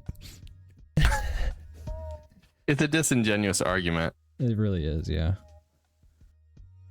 But I think a lot of times that shit is rage bait. It's a bad disingenuous argument. I guess it's got to be rage bait because it's so fucking I think stupid. it mostly is. I've found, unfortunately, that a lot of the algorithms on the internet right now, that I'm sure they're ones that I've cultivated by accident, but they're rage bait. If I go to Facebook, which I basically have deleted, but I still have it just for checking little like things and the occasional marketplace thing, it's all rage bait now. Like that's all it is it's things to make me mad, because I'm sure I'm the one who like clicked on the comment sections to read what people have to say and like cultivated that, but everything is posts that are disingenuous because it's purposefully like frustrating things, and they're played like dumb, like, well, I don't see what the big deal is, here's the thing I did in the picture, and it's supposed to like, and it's just rage bait. That's all it is. Of course. And I'm like, god damn it, why is this what I've, all I'm getting served up? Because you ask for, you social media love sucks. It. You slap it up. I don't. Nummy, nummy, the only numbers. Give me more, Daddy Zuckerberg. God.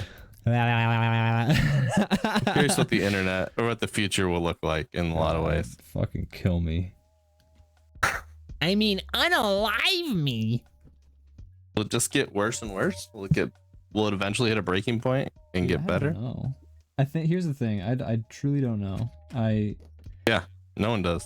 It's too like specifically unprecedented to like have any kind of real predictions.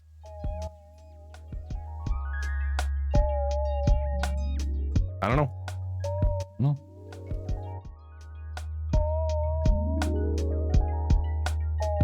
God, it would all just be so interesting if I wasn't living through it.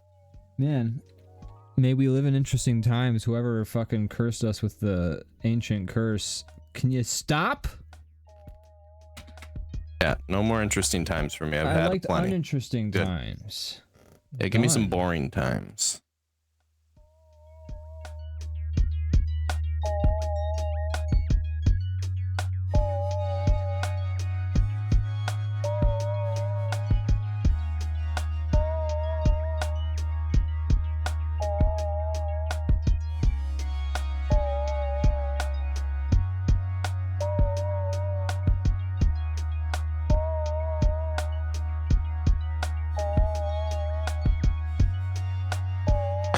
So you remember it was almost a year ago exactly, but remember how I don't know if I talked about it on the show. I probably did. So how could I not? But how a bunch of trees fell on like my whole neighborhood and Oh yeah. a bunch of shit got wrecked, Did that and so happen people again? are still like repairing that shit. Oh my god. Because it was a lot of damage. Anyways, it was about a year ago exactly, and we have a big storm coming in Oh god. supposedly tonight and tomorrow with similar winds. So it says. So God have mercy on our souls. Hopefully it's nothing. I hope you shelter where it's safe. Oh, I will. Well, I'm gonna shelter all right. Oh, I'm shelter. I'll be doing DrawBomb after dark, and a tree branch will fall. Take me out live on camera.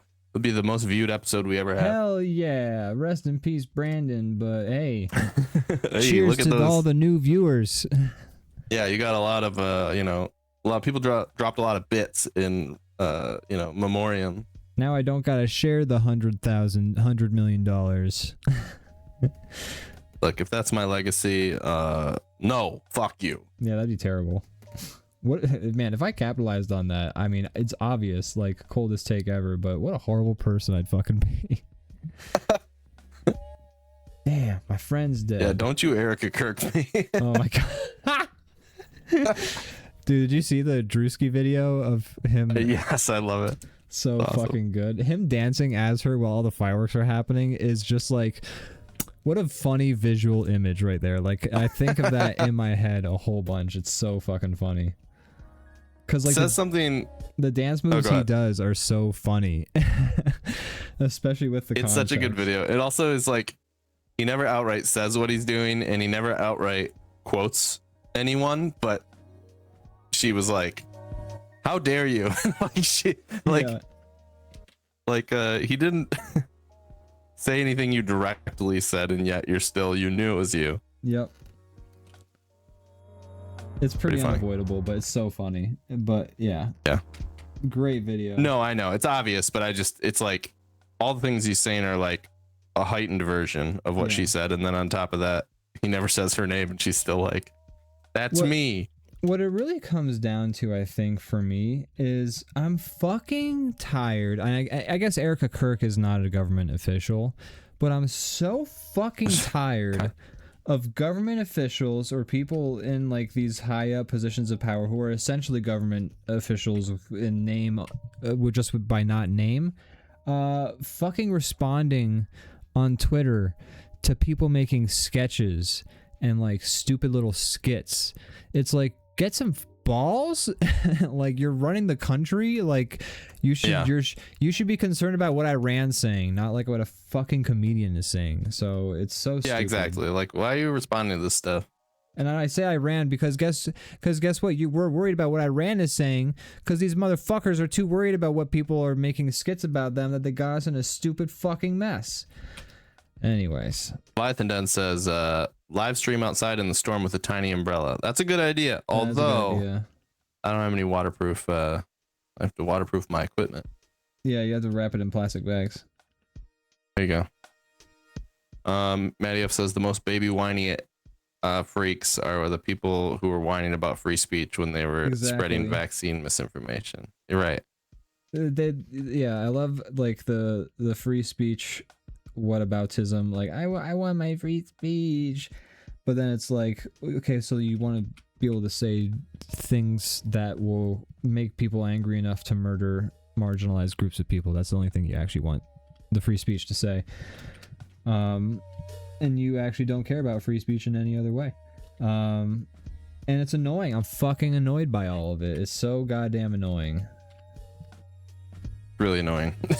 That's a great way to describe it. It's just really fucking annoying. I never thought that look, fascism is awful and terrible in a lot of ways. I just can't believe that the fascism we've been dealing with has, when it's not being murderous, is just fucking annoying. Yeah, I was expecting my fascism to be like, all wearing like leather, like evil outfits with like a cool, with like a graphic design choices and like high contrast and like you know, I'm not trying to like praise the Nazis for their aesthetic choice, but they have like a stormtrooper kind of like ominous. They didn't look like the Three Stooges is like bumbling into each other and like doing stupid shit, and like they didn't seem like a bunch of goofballs. I was expecting my fascism to be less dopey, I guess, but it's pretty dopey and embarrassing. Yeah. Like I'm trying to figure out the best way to describe how I'm feeling about that.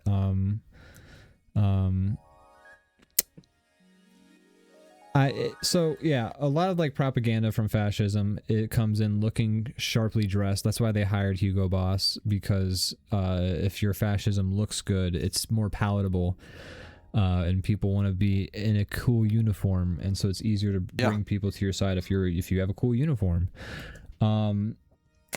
But man, for a bunch of like the one guy who picked an outfit of some kind, stole it from the last fascist people. So like even like the evil choices this government makes can't even do that competently without ripping somebody off. But also like these motherfuckers have no taste. Right. Their taste is garbage and awful, so it's like they can't even like figure out how to put together a good looking fascism.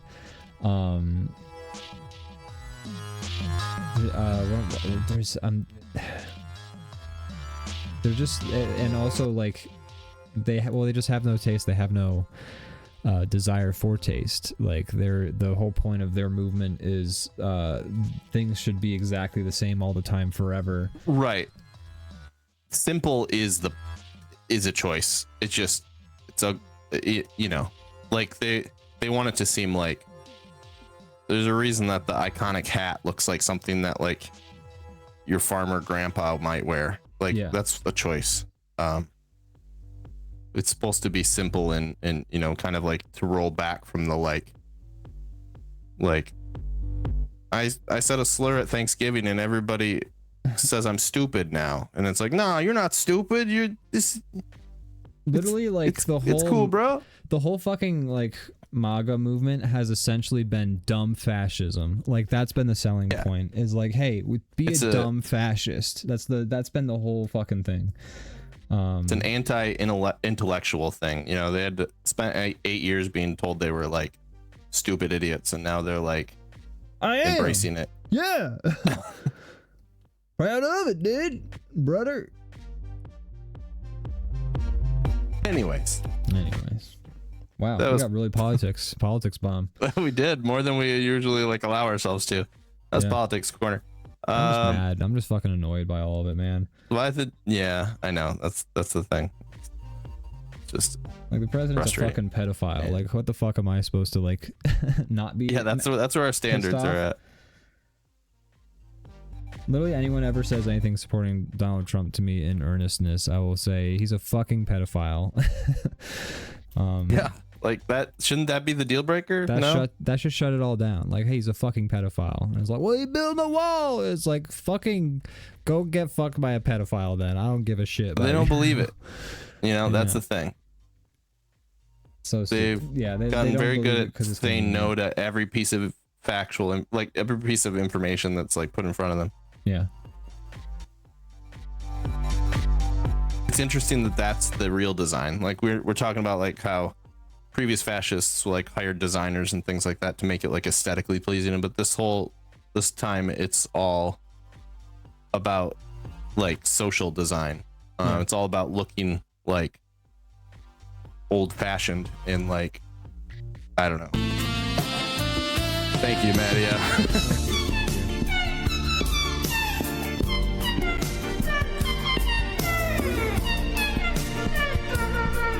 We needed that. That was the spritz of cold water in my face. Yeah. All right. Ian, how's your drawing coming along? Donald Trump's a pedophile. My drawing is going well. Great job. I'm almost done with the line art, and coloring it should be very simple. Oh. How about you? How's yours going? I'm almost done. I mean, I could be done anytime. I'm just adding finishing touches at this point. Mine is done if you don't count color as being necessary, but you know. Well, that's up to you. You don't have to color. What time is it? I am coloring mine. It's 46. Oh god, we're well past our deadline. Yes. My drawing looks a little wonky because I drew it in a backwards manner. But Okay. that's okay. I'll live. Excited to see it. I'm gonna start coloring.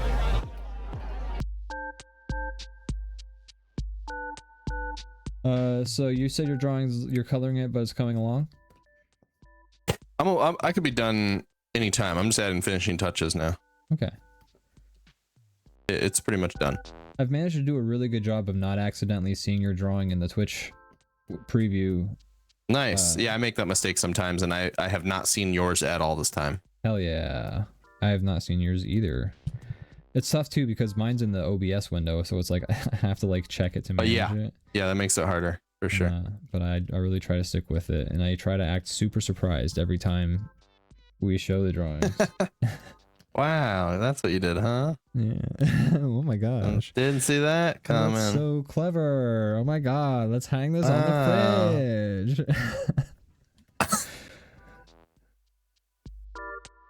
Let's see here.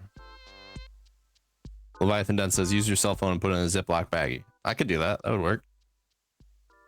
What's this in regards to? Streaming from the storm. Here's the thing. I don't want to though. That's fair. How do I get around that part of it? How do I avoid that part of the streaming in a dangerous storm?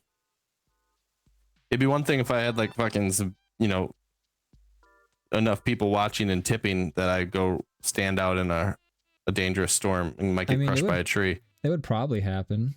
I'm not trying to convince you, but like you would probably get people coming in being like, bro, what are you doing? Like probably I'd be crushed long before people found out I was doing it. They'd be trying to like tune in to see if you got crushed. Sure. You'd end up on Polymarket in like 2 minutes. I would get crushed before people caught wind of what I was doing over there. That's how fast it would be. And then I mean, trees were falling down like crazy. Great clip. So yeah.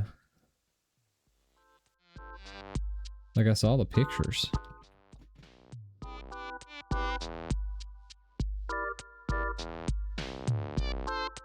How close would you say you are to being done? Now I'm coloring the background now, just because I'm doing something, adding so to it. Sly.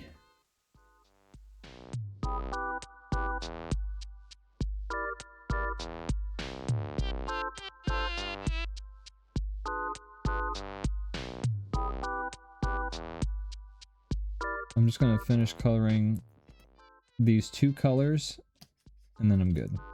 Color those colors.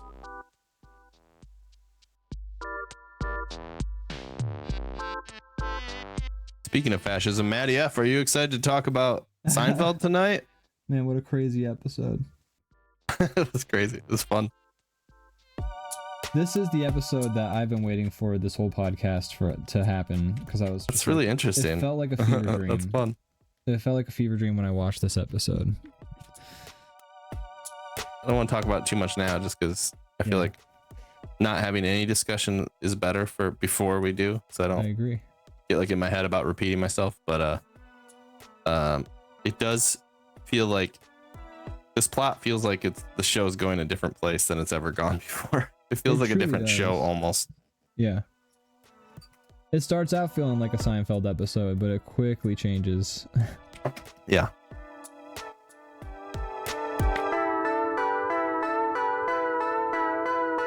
I was watching the episode with my brother, and so he didn't remember the episode, so I enjoyed sort of getting to be there for him to like see it.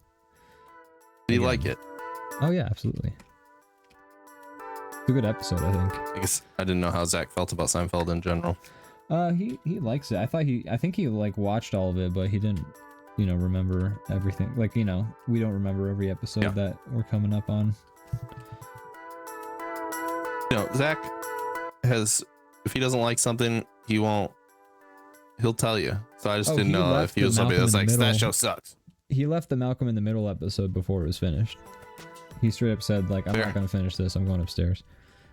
I respect it. Yeah. And I always respect somebody who's honest about liking or not liking something. I wouldn't be surprised if he were somebody that was like, right, Seinfeld sucks. And that was it. But I'm glad he liked it. I like it.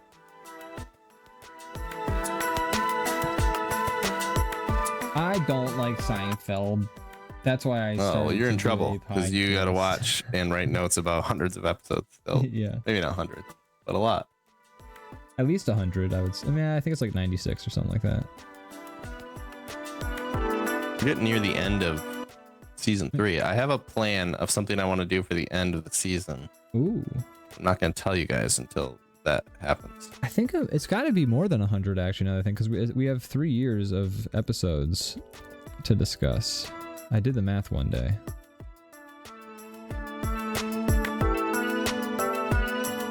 There's at least 9 seasons with 24 episodes each.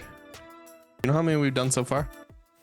We've done, what, 6 plus like 13 plus 18. So 30-ish? we've done 31, I believe. There are 180 episodes. We got about 150 left. Crazy.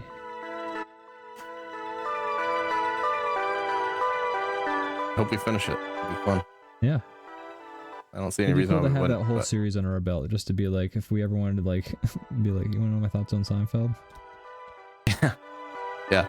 What I want to do after we finish the show is well, it would be hard to, because you don't live near us. I was gonna say it would be fun to find a local like Seinfeld trivia like at a bar and all that'd go be as a sick. team. We could see figure how it we out. do. That'd be fun to like make some like that, like a little content around that somehow. Yeah. Or even just do it, just for funsies. Well, that was kind of I don't want to tell you, but that's kind of my plan for the end of the season is I'm going to do some trivia for you guys on episodes we watched and Well, see how make well you sure guys do. I'll make sure I keep business as usual and I don't try to remember any sort of errant facts. Well, I'm you ready know, to go, by the way. You don't have to unremember. I got to make sure I don't remember anything I'm watching. Don't log it. Right. No, you don't have to do anything special. All right. Are you ready to show off our... I'm ready. All right. 3, 2, 1. Let's jam. Oh, hell yeah.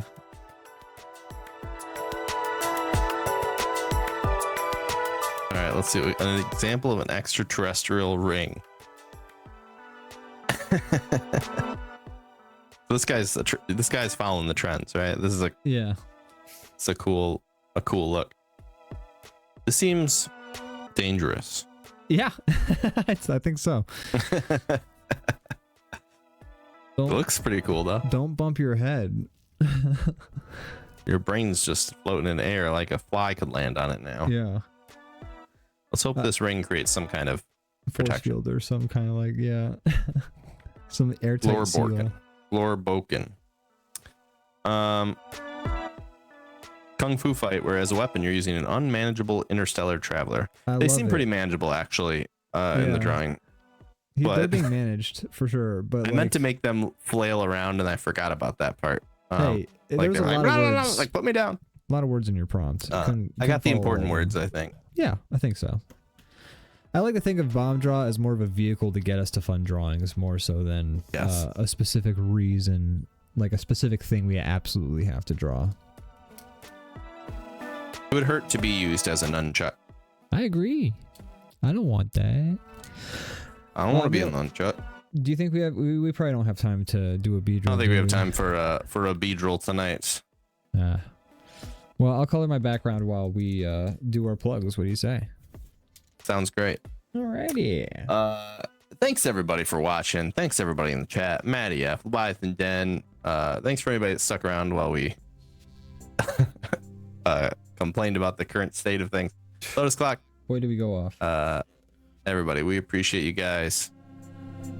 You guys are the best. Yes, you are. Yes, you are. Oh, that was a CT Noodle. Wow, CT Noodle hiding in the shadows, lurking. Crap. Thank you for the applause. Didn't see that coming. Thanks for being here. You as well.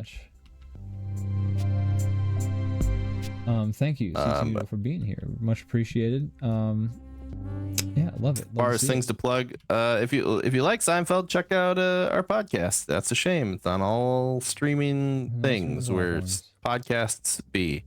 Also tomorrow, check out our Mass Effect stream and our DrawBomb After Dark stream. That's right. What else? I think that's it. Mainly. Anything you want to add? I think you got it all. Man. Great job. Okay. I agree. Thank you. Thank you. Do you have the intro on like a button, or is it tied to the countdown? Like, could you play us off with it?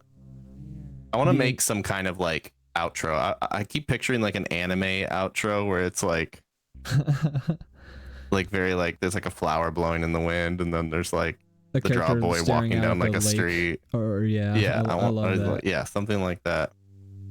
I just need a Japanese song to play over it. That'd be sick.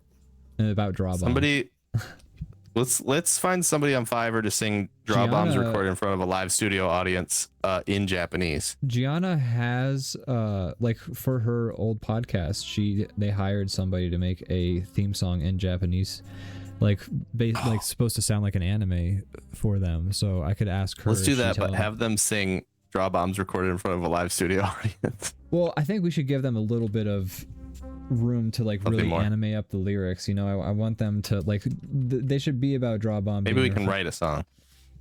Yeah, I'm curious about like I'd love to hear their sensibilities as songwriters to involving the subject, but I would love to. I want to do this, and then we animate it.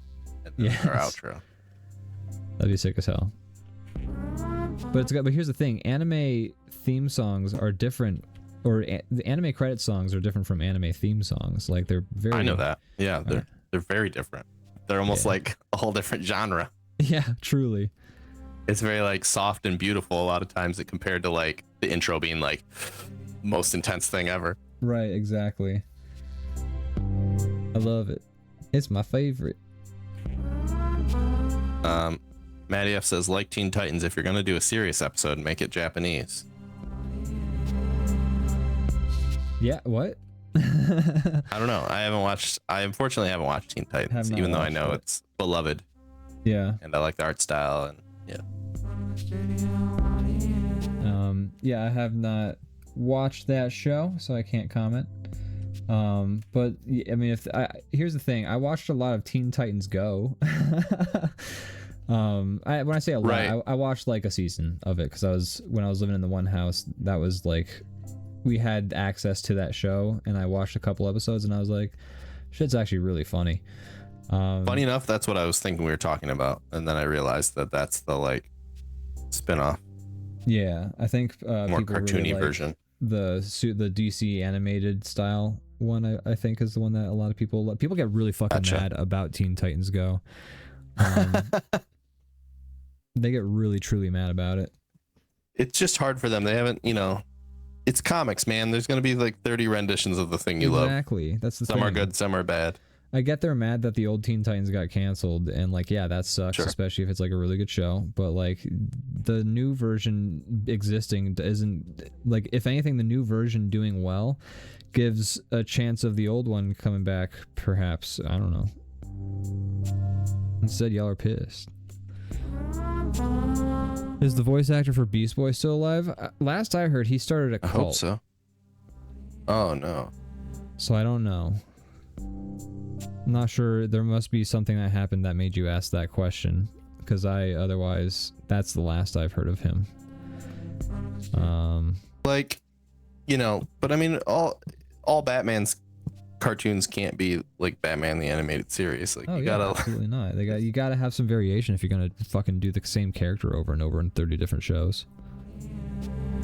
But yeah. Anyways, that's another one, Ian. That's another one. That's another one. We got really off topic with our fucking outro there, didn't we? We did.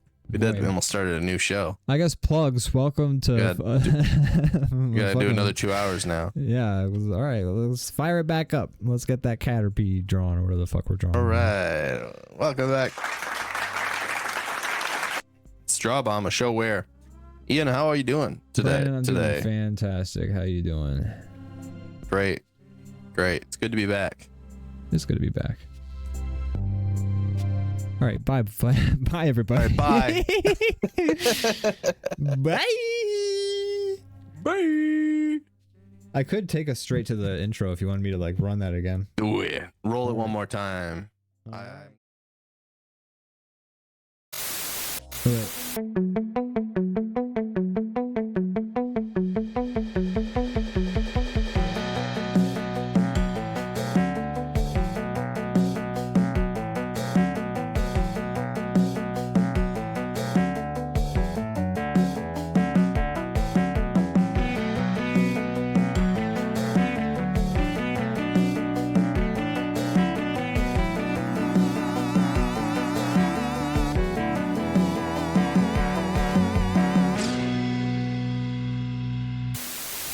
Well, that was the intro.